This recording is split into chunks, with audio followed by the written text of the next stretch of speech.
Ti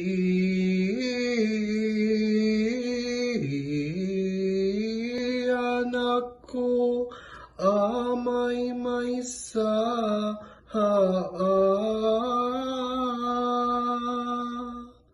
nga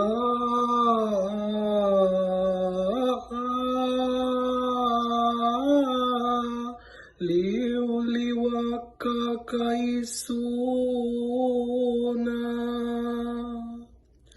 Iti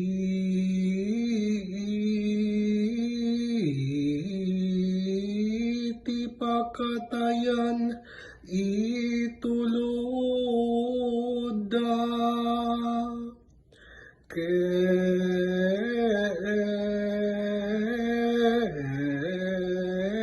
ti panaw iadayuda